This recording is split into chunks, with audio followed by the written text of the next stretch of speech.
We're delighted to have honorary consultant at the Catholic University of Rome in Italy, Charlotte Dravet, with us today. Charlotte, you discovered Dravet syndrome. Can you tell us a little bit about the story? Because I worked as a resident at the beginning in a center specialized for epilepsy in children, and we received a lot of children with very severe epilepsies. That was in the 60s. And the diagnosis for these children was not well established. And as I have previously worked on Lennox-Gastaut syndrome, patients were diagnosed Lennox-Gastaut syndrome. But after some weeks and months, I saw they were not as Lennox-Gastaut syndrome. Setting of these patients were very different. And so I thought, but that is another disease, another epilepsy. And we continued to study these patients, and it was really another epilepsy. So what was the differences? How were the children's symptoms different? The differences are many, because the onset age, because in Dravet syndrome, the onset is always in the first year of life, not in the Lennox-Gastaut syndrome. The seizure types in Dravet syndrome, they have myoclonic and clonic and tonic-clonic seizures, long, febrile.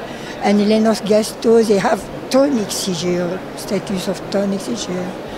And the type of cognitive decline and behavior is different, many differences. And in the Dravet syndrome, there are no brain lesions on MRI. In Lennox-Gastaut syndrome, often they have brain lesions. And for this reason, we have looked for the genetic basis of the Dravet syndrome. And really, the Dravet syndrome has a genetic basis, not the Lennox-Gastaut syndrome. So it is completely different. That's fascinating. I'm sure you've put a lot of parents' minds at rest just knowing those differences. Do you think it's important for a parent and a child to be involved with the care? Oh, but it is. It is already.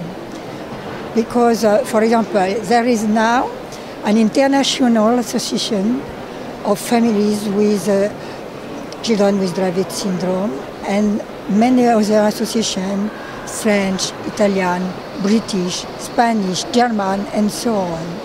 And the international association, based in the United States, organizes every 2 years a meeting with families, parents, and doctors, professionals. And it is very, very useful, very interesting. Parents are very much involved in the care of their children and also in the research, because they have action for fundraising for the research.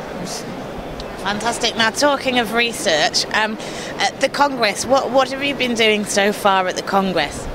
This Congress is interesting, yes. But for me, the international congresses are above all a place to meet people I know, to meet people I have messages from internet, to discuss with other teams, and also to hear some good conferences. But yes, it is interesting.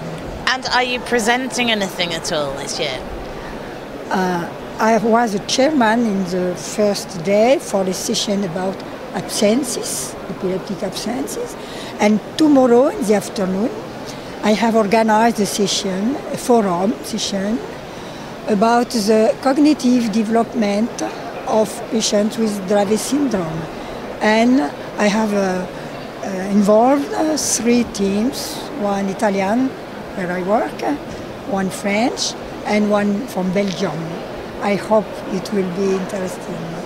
Sounds very interesting. Another question for you.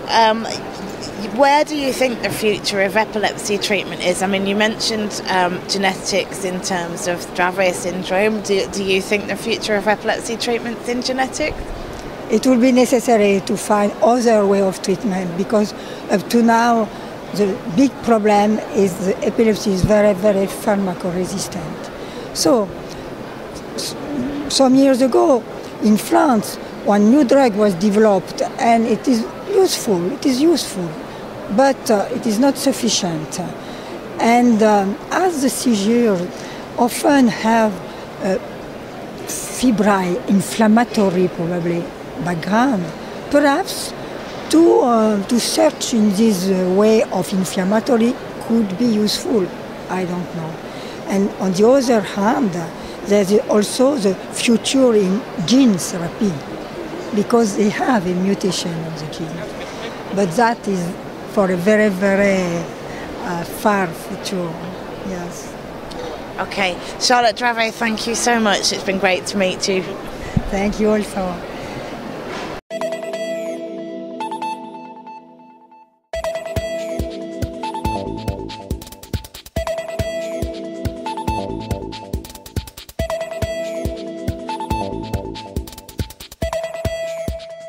Thank you.